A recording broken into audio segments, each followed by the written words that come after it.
Bonjour et bienvenue dans la dernière pile à lire de l'année 2024. Alors, je dois avouer que c'est une pile à lire très légère, pour la bonne et simple raison que toutes les années, au mois de décembre, on va dire début décembre, vers le 10 décembre, je n'ai plus envie de lire des choses qui me prennent la tête. J'ai plus trop envie de découvrir des nouveautés.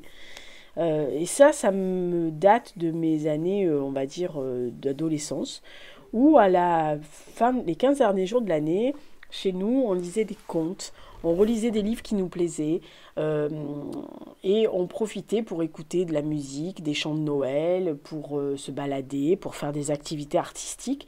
Donc j'ai gardé un peu ce genre de choses et effectivement c'est vrai que quand arrive le 1er ou le 2 décembre généralement je me languis de finir les livres qui me restent ou carrément de les basculer sur l'année d'après parce que j'ai envie de faire autre chose, de me laisser du temps pour voilà justement créer mon bullet journal pour l'année prochaine, dessiner, décorer, lire des choses des articles. C'est là où je vais lire le plus de magazines de déco, que je vais lire des livres de cuisine, que je vais aller regarder un peu ce qui se passe, la déco des autres, etc. dans les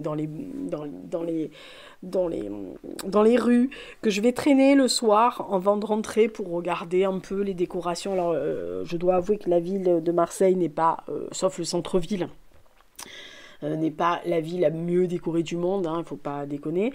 Mais sur mon trajet, j'ai la chance qu'il y a pas mal de petits commerçants dans une rue assez commerçante et très populaire où les gens décorent. Donc c'est très très agréable de regarder. Donc c'est vrai que c'est une pile à lire très légère. Il n'y a que 3 livres, dont 2 qui m'ont été offerts pour mon anniversaire cet été. Et il y a 2 relectures, dont la pièce de théâtre. Alors, il y a aussi le fait que je vais sûrement préparer la lecture commune de mon prochain roman qui devait se faire en octobre, mais qui pour des raisons personnelles a été décalé. Donc les filles qui doivent lire en avant-première le roman vont le recevoir, je pense, vers la fin du mois de décembre. Donc elles pourront le lire tout le mois de janvier. Je pense que vu la grosseur, une semaine suffira amplement pour elles. Donc je vais voir quand c'est qu'elles peuvent dans le mois de janvier, peut-être pas la première semaine, il y a toujours du monde, mais après la reprise des cours des élèves, peut-être la 2e semaine. Je pense que sur une semaine, le livre sera largement expédié pour faire cette lecture commune. Mais voilà, ça ne concerne qu'elle. Et de toute façon, je sortirai une vidéo et des podcasts dédiés à mon roman. Donc, vous en saurez un peu plus. Et si vous êtes abonné à la newsletter, eh bien, vous avez sûrement déjà vu une petite miniature de la couverture. Ceux qui sont abonnés à Patreon verront la couverture en entier et la 4e. Et de toute façon, si je fais un live, j'espère faire un live mi-décembre, je la montrerai aussi en vrai, enfin à l'écran.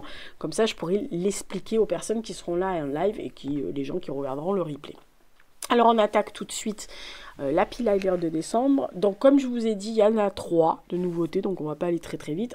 Le premier est un cadeau d'anniversaire, et donc je remercie encore la personne qui me l'a offert. Bisous bisous. C'est la suite donc des aventures de notre ami Harry McCoy, donc le héros créé par Alan Parks, qui m'avait été recommandé par une de mes copines, Audrey, au début de l'année dernière. J'avais lu janvier, février, mars, et donc là on m'a offert avril. Sort en février le poche mai, donc et je crois que juin sort en brochet, mais moi je les attends à chaque fois en poche, c'est 10-18 parce que comme ça il y aura une homogénéité de la saga.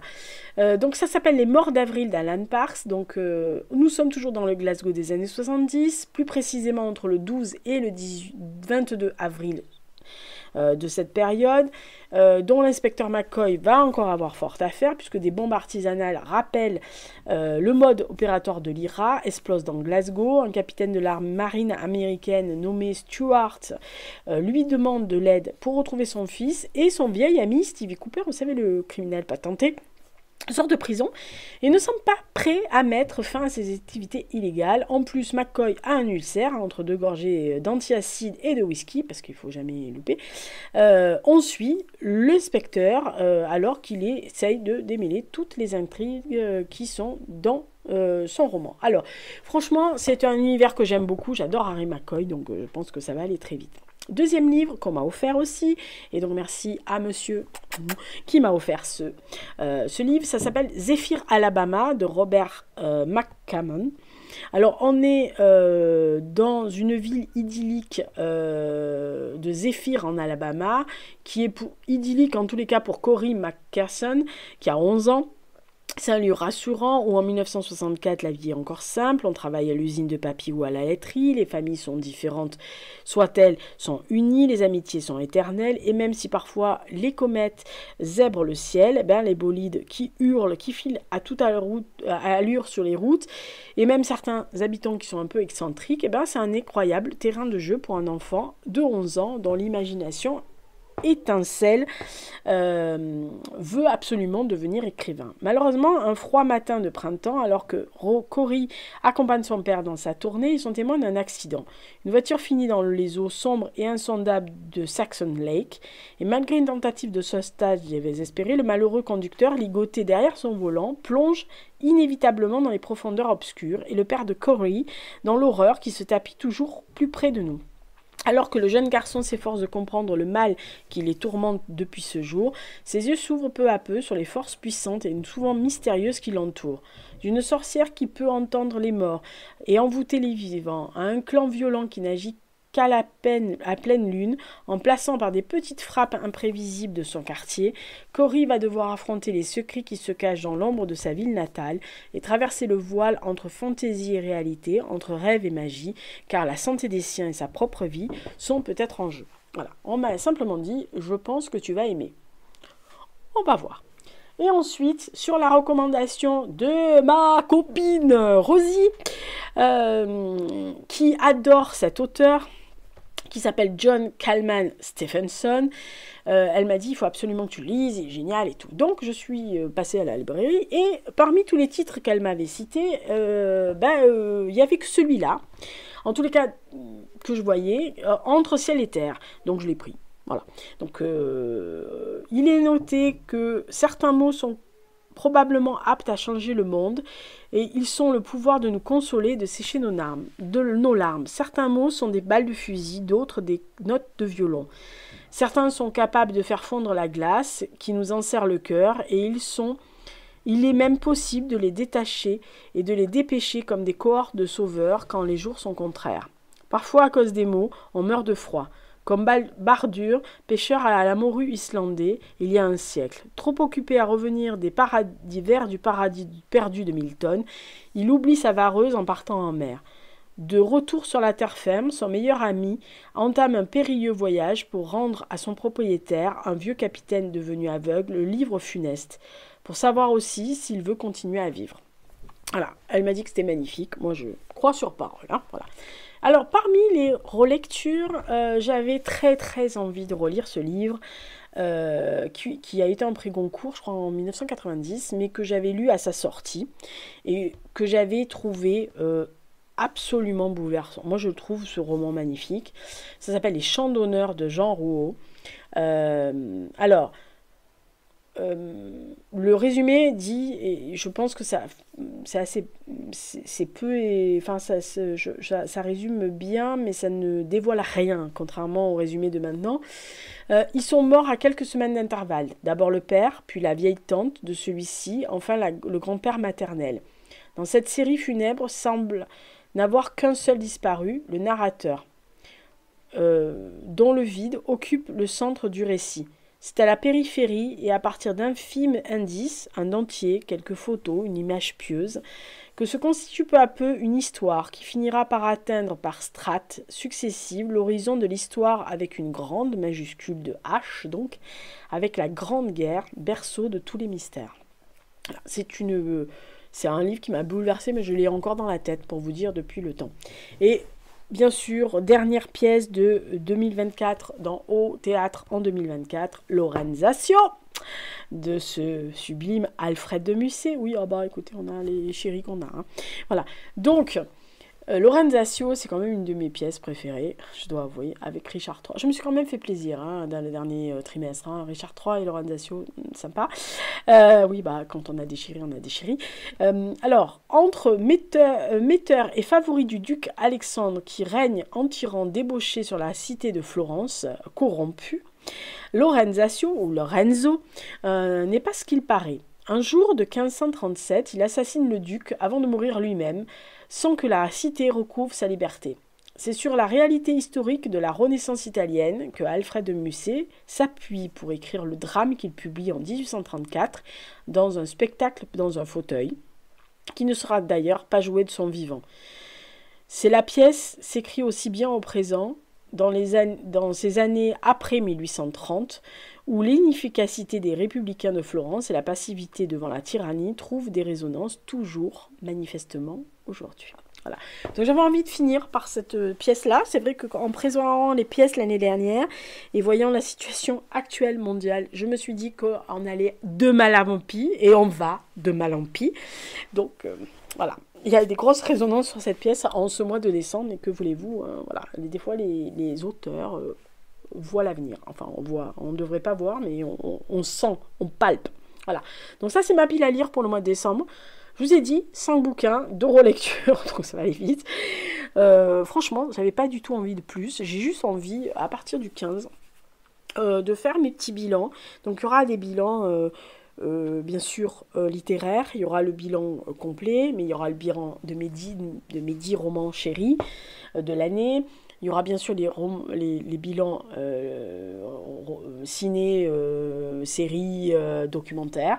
Mais voilà, je vais me laisser les 15 derniers jours de décembre pour faire des activités que j'ai envie. Donc très souvent artistiques, ou bailler au corneille sur le balcon, rien foutant, voilà. Ou en regardant des films que j'aime. Non, je ne regarde pas les films de Noël ou très peu. Mais des films que j'ai aimés depuis des décennies. Donc oui, je regarde Seven à Noël. Je suis un peu tarée, mais ça arrive. Ou sinon, j'écoute beaucoup de musique de Noël. J'écoute beaucoup de musique classique. Je vais sûrement réécouter 26 millions de fois Pierre et le Loup, récité par David Bowie. J'adore ce CD, je l'userai jusqu'à la corde.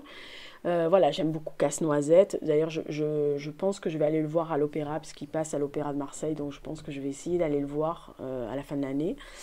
Il y a une séance l'après-midi, donc je pense que, en plus un dimanche, je crois, donc je vais me le taper. Voilà, j'aime bien faire ce genre de choses, vraiment prendre du temps pour poser le cerveau, pour pas se prendre la tête. C'est pour ça que j'ai décidé de ne pas faire de vlogmas cette année, parce que je me suis dit c'est pas la peine que tu t'excites toutes les semaines à sortir un truc, etc.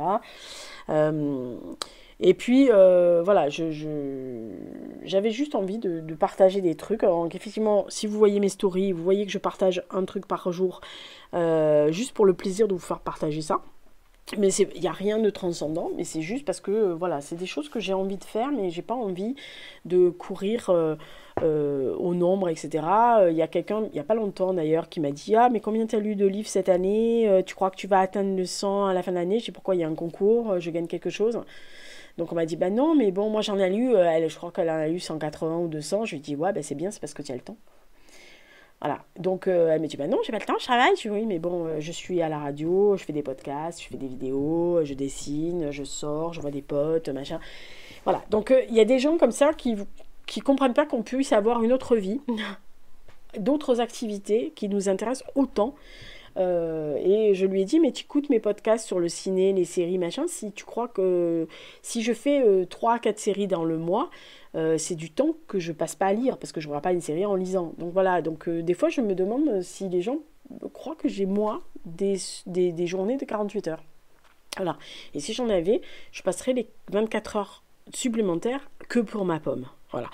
Donc j'espère que ça vous a plu, j'espère que vous avez passé une bonne année avec moi au niveau des lectures. Dites-moi dans les commentaires si y a des livres que vous avez lus déjà dans cette pile à lire, bah, sûrement, à mon avis, tous. Mais que vous avez retenu de l'année, que vous avez, dont j'ai parlé, que vous avez lu parce que j'en ai parlé ou parce que vous l'avez vu ici, et je sais qu'il y en a qui le font et qui vous ont vraiment plu, sachant que dans mon top 10 de l'année, bah, peut-être, vous le verrez, peut-être qu'il y aura aussi des top 10. Je sais qu'il y a des personnes qui attendent mon top 10 pour acheter les bouquins. Voilà, qui ont mis ça dans des wishlists et qui m'ont dit « Ah, de toute façon, quand tu sors ton top 10, on lève tous ceux que tu n'as pas cités de la wishlist et on garde que ceux que tu gardes. » J'adore. Mais ne faites pas ça. C'est pas parce que je les ai aimés que vous allez les aimer. Mais bon, c'est gentil. Et j'apprécie, vraiment, honnêtement, j'apprécie. Donc, je remercie encore toutes les personnes qui font des commentaires à toutes les piles à lire, qui font des petits cœurs, qui font des poupous, etc. Merci beaucoup de votre fidélité. Et merci aussi beaucoup de vos réponses sur j'ai une annonce à faire en septembre, parce que franchement c'est les plus gros commentaires que j'ai jamais eu sur la chaîne, et comme quoi bah, vous pouvez faire des commentaires à toutes les vidéos, mais merci beaucoup encore. Et puis bah, écoutez, dites-moi dans les commentaires s'il y a des livres vraiment là en décembre que vous allez vouloir lire. Si vous voulez reliser des contes ou vous relisez des livres, dites-moi. Je vais peut-être relire aussi le Grand Maul, mais je ne l'ai pas cité, mais toutes les années je relis le Grand Maul. Alors partiellement ou en intégralité, mais tout le temps je me le ressors, je lis des trucs, machin. Non, mais vous savez que moi le Grand Maul, Alain Fournier, c'est ma vie. Voilà, donc entre autres. Voilà, donc écoutez, d'ici là, portez-vous bien.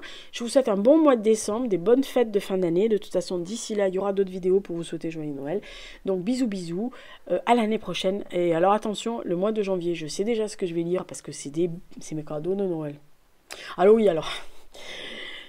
le mois de décembre, à Noël, je me fais des cadeaux. Et personnellement, mon cadeau cette année, c'est ma pile à lire de janvier. J'ai envie de les lire. Alors, sauf les deux, et je vous expliquerai le principe l'année prochaine, tous les autres, c'est que des livres d'histoire. Et quand je dis histoire avec un grand H, hein, pas des trucs... voilà. Il n'y a qu'un seul roman, mais comme il parle de l'histoire avec un grand H de cette période-là, ah oui, vous imaginez bien la période. Voilà, non, j'avais envie de commencer l'année avec ça. Non, mais il faut être taré, hein, complètement. Mais bon, c'est comme ça, vous me connaissez, donc ça vous étonnerait même pas. Et puis en plus, ça me manquait de pas lire de livres de pavasse d'histoire, ça me manquait. Vraiment, ça fait 2 ans que j'en lis beaucoup moins, j'en lis, mais beaucoup moins, et ça me manque. Mais alors à un point, vous imaginez même pas.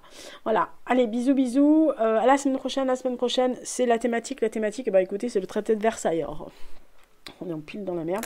Ouais, bah écoutez, au point où on en est, bah ça donnera peut-être des idées à des gens qui ont mal rédigé ce traité à l'époque. Peut-être d'en faire un futur, un jour ou plusieurs, parce que vu le bordel qu'il y a dans le monde, plusieurs, mais bien foutu quoi. Enfin, bien foutu.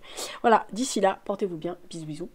Encore une fois, et merci beaucoup d'avoir passé toute l'année avec moi. Ciao.